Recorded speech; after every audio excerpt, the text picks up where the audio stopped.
salam sehat untuk kita semua. Selamat datang di video modul 3 praktikum fisika dasar mengenai arus bolak-balik khususnya pada rangkaian RLC. Aku, Theodore Maximilian Jonathan, atau biasa dipanggil TJ dari jurusan Teknik Elektro Angkatan 2019, hari ini akan memandu teman-teman terkait alat dan bahan serta teknis praktikum pada modul 3 hari ini. Alat dan bahan yang dibutuhkan dalam praktikum ini antara lain, yang pertama adalah generator sinyal.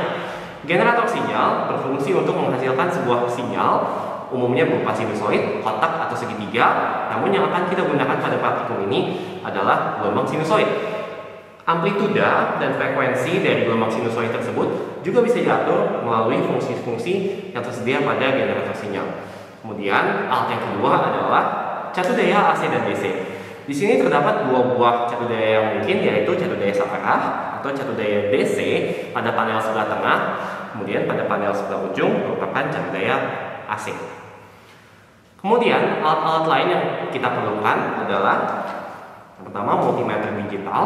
Multimeter digital secara spesifik pada percobaan ini berfungsi untuk mengukur tegangan pada masing-masing komponen RLC atau mengukur tegangan pada dua komponen sekaligus.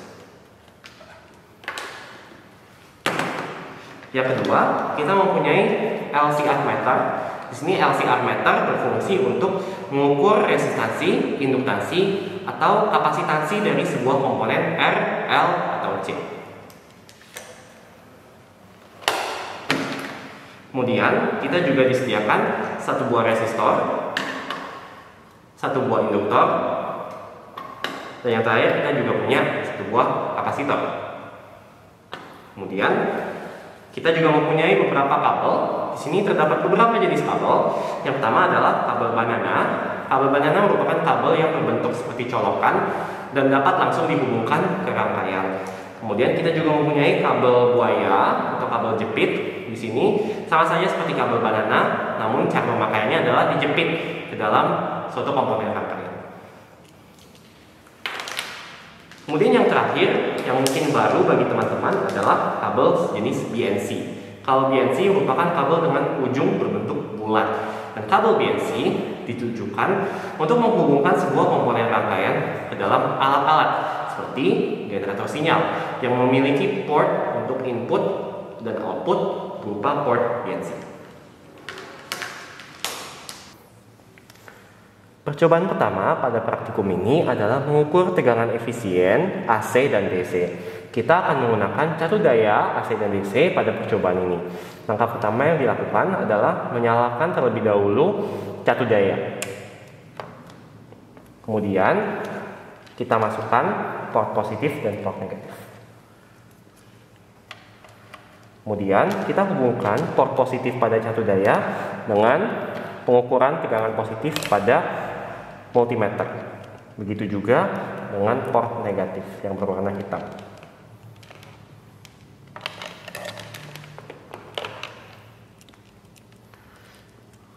Kemudian kita atur tegangan yang digenerate oleh catu daya. Misalkan pada percobaan ini akan digunakan 5 volt. Oke, kita amati pembacaan pada multimeter digital. Kemudian setelah itu kita bandingkan hasilnya dengan apabila port yang dibaca ini dibalik.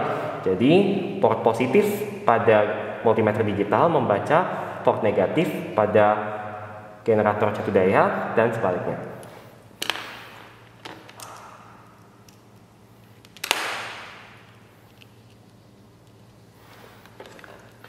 Amati apa hasil yang terjadi pada pembacaan oleh multimeter digital. Selanjutnya, kita akan melanjutkan ke percobaan yang kedua. Pada percobaan yang kedua, kita memiliki dua bagian pada percobaan ini. Bagian yang pertama adalah karakterisasi rangkaian RLC, yaitu kita akan mengetahui berapa besaran kapasitansi, induktansi, dan resistansi pada masing-masing komponen R, L, dan C. Kemudian, yang kedua, kita juga mempertimbangkan ketidakidealan komponen yang digunakan. Artinya, dalam induktor dan kapasitor akan terdapat sebuah resistansi internal yang akan kita ukur pula berapa nilainya. Yang pertama kita akan mengukur resistansi dari resistor dan resistansi internal dari induktor dan kapasitor. Cara yang digunakan adalah menyiapkan LCR meter, kemudian menghubungkan probe-nya ke dalam mode resistansi, yaitu pada port yang berlambang ohm.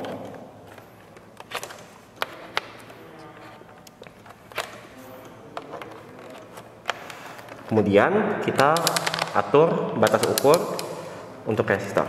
Kemudian ukur resistansi dari resistor dengan cara menghubungkan dengan port yang ada pada LCR meter.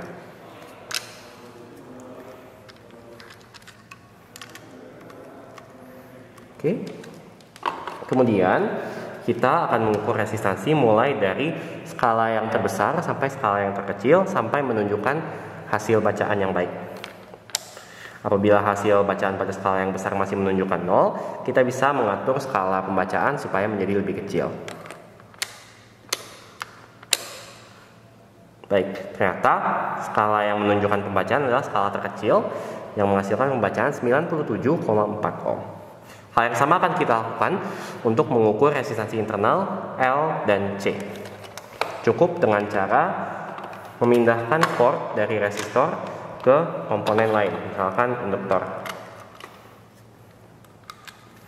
Maka hasil yang ditunjukkan adalah 40,1 atau sekitar 40 ohm. Untuk kapasitor kita bisa lakukan dengan cara yang sama.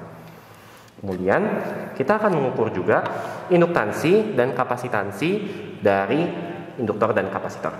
Cara yang perlu dilakukan adalah dengan cara memindahkan port probe yang dipasang ini ke dalam port untuk L dan C. Di sini ada port yang lain untuk L dan C, kita pindahkan saja.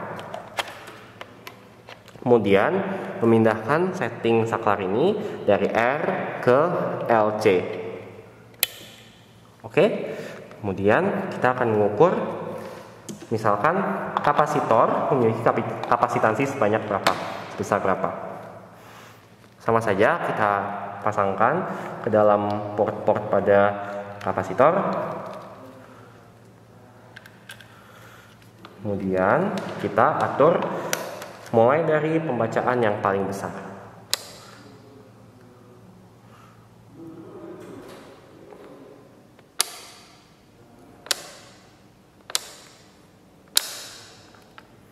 Oke, ternyata pembacaannya menunjukkan sekitar, di sini menunjukkan sekitar 1,6 nanofarad.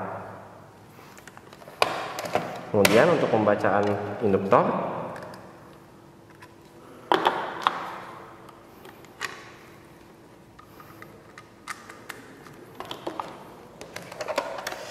kita mulai dari pembacaan dari induktansi terbesar 20 Henry, kemudian kita kecilkan ke 2 Henry, kemudian lebih kecil lagi supaya hasilnya lebih akurat. Ternyata hasil pengukurannya lebih baik dan hasil pengukurannya ternyata 69,7 Henry.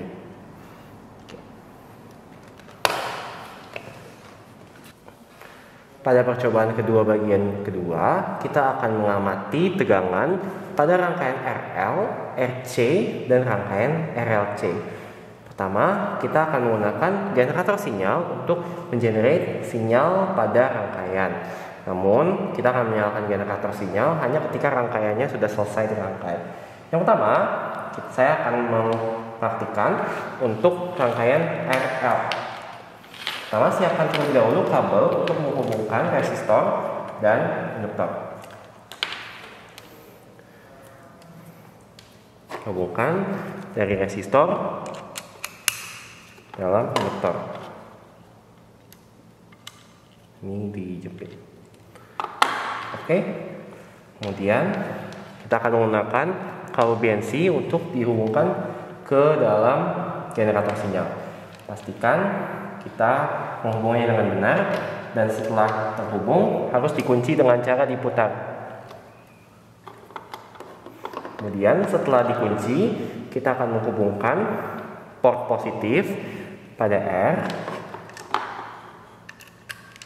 dan port negatif pada L.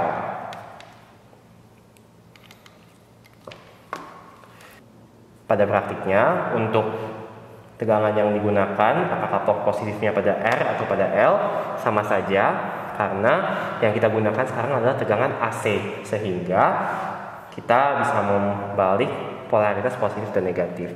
Dan yang akan kita amati juga merupakan amplituda, sehingga yang akan terjadi adalah sama saja. Kemudian kita akan mengamati sinyal yang terjadi dengan cara menyalakan terlebih dahulu generator sinyal.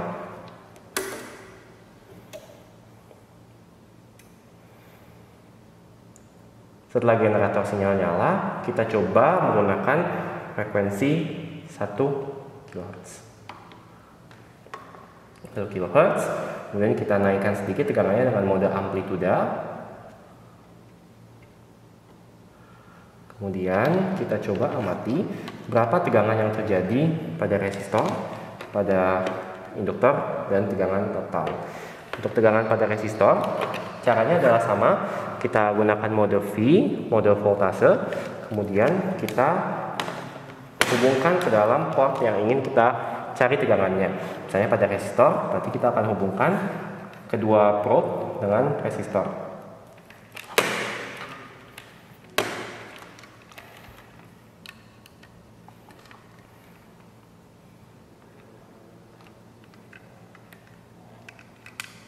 Oke, setelah didapat tegangannya, kita akan cari juga tegangan pada induktor. Berapa tegangan pada induktor? Kita cari dengan menghubungkan dengan probe pada multimeter. Tegangan yang dihasilkan adalah seperti pada terbaca pada alat ukur. Nanti teman-teman bisa coba atau dilihat pada modul juga. Kemudian teman-teman juga perlu mengukur tegangan total.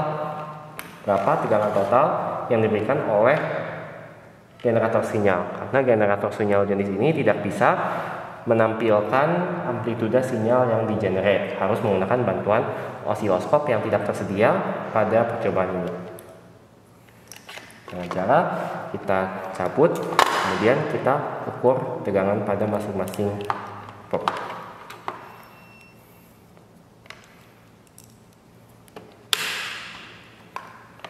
Kemudian hasil yang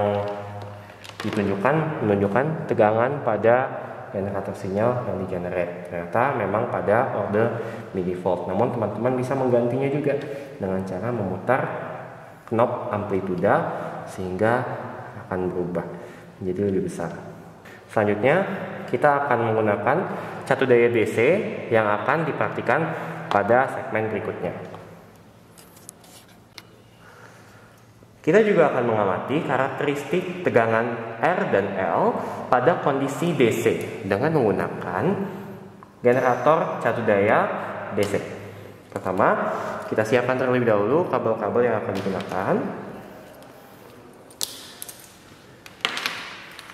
Kemudian kita hubungkan catu daya positif dan catu daya negatif dengan kabel.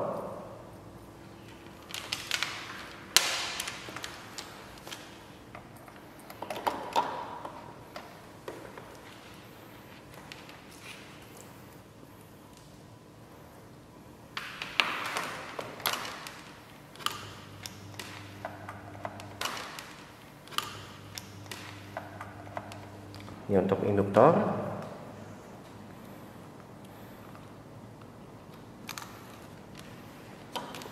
Dan ke resistor. Oke. Setelah rangkaian terhubung dari polaritas positif ke induktor, kemudian ke resistor, kemudian kembali ke polaritas negatif, kita nyalakan catu daya sehingga menunjukkan tegangan 5 volt, kita atur.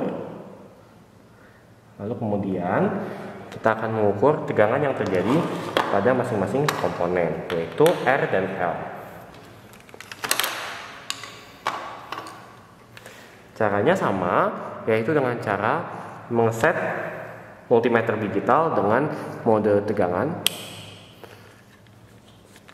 Kemudian kita bisa mengukur dengan cara memasukkan probe dalam masing-masing port. Misalnya untuk induktor, nanti kita masukkan port positif dan port negatif. Berapa tegangan yang terjadi? Teman-teman bisa amati pada hasil pengukuran yang ditunjukkan oleh multimeter. Ternyata 1,17 volt. Hal yang sama juga bisa teman-teman lakukan untuk mencari tegangan pada resistor. Dan kemudian kita juga akan mengamati pada percobaan ini bagaimana karakteristik rangkaian RC, bagaimana tegangannya di bawah kondisi AC dan di bawah kondisi DC. Kemudian kita juga akan mengamati tegangan masing-masing komponen pada rangkaian RLC seri dengan cara mengukur tegangan pada resistor, kapasitor, dan induktor jika disusun ketiganya seri. Cara yang dilakukan untuk melakukan percobaan ini adalah sama saja namun dengan susunan rangkaian yang berbeda. Untuk rangkaian yang ini kita sudah mencoba untuk susunan R dan L seri. Namun teman-teman nanti dipersilakan untuk mengulang kembali dengan susunan R dan C seri, kemudian RLC seri.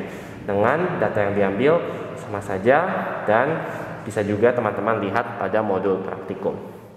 Demikian untuk percobaan yang kedua. Sekarang kita akan melanjutkan ke percobaan yang ketiga. Untuk percobaan yang terakhir, yaitu mengenai frekuensi resonansi pada rangkaian RLC. Frekuensi resonansi merupakan frekuensi di mana impedansi total dari rangkaian bersifat resistif. Artinya, komponen dari kapasitor dan dari induktor saling meniadakan. Yaitu terjadi hanya pada sebuah frekuensi yang spesifik. Yang pertama, langkah-langkah yang perlu kita lakukan adalah menyusun rangkaian RLC seri, yaitu dengan menggunakan dari kutub positif, kemudian menyusun ketiga komponen secara serial, kemudian kita hubungkan, lalu apabila ketiga komponen sudah tersusun secara seri, kita nyalakan generator sinyal. Frekuensi resonansi pada rangkaian ini akan terjadi ketika tegangan pada kapasitor sama dengan tegangan pada induktor. Artinya kita harus mencari berapa tegangan pada kapasitor dan pada induktor pada percobaan ini. Jangan lupa untuk men-set multimeter digital ke dalam mode AC dengan cara menekan tombol select. Oke, kemudian kita bisa langsung ukur berapa tegangan yang terjadi pada kapasitor dan pada induktor. Pada induktor tegangannya, ternyata tegangannya masih berbeda. Teman-teman bisa mau set berapa frekuensi yang akan diatur pada generator sinyal ini. Saya sarankan teman-teman memulai frekuensi yang diukur atau frekuensi yang di-generate oleh generator sinyal ini mulai dari frekuensi resonansi berdasarkan dasar teori, yaitu F resonansi sama dengan 1/2pi akar LC. Misalkan hasilnya 100 Hz, berarti masukkan angka 100, tekan tombol Hz, maka sinyal yang tergenerate adalah 100 Hz. Kemudian kita ukur lagi berapa tegangan pada induktor dan berapa tegangan pada kapasitor. Apabila hasilnya masih berbeda, teman-teman bisa coba ubah-ubah sedikit demi sedikit tegangan pada kapasitor dan induktor dengan cara mengubah settingan frekuensi yang terjadi pada generator sinyal dengan cara memasukkan ulang input frekuensi yang akan dipakai, atau bisa juga dengan memutar knob yang tersedia. Demikian penjelasan mengenai praktikum fisika dasar modul 3 arus bolak-balik. Terima kasih atas perhatiannya dan saya ucapkan sampai jumpa di praktikum fisika dasar semester 2 2001-2022. Terima kasih atas perhatiannya dan sampai jumpa.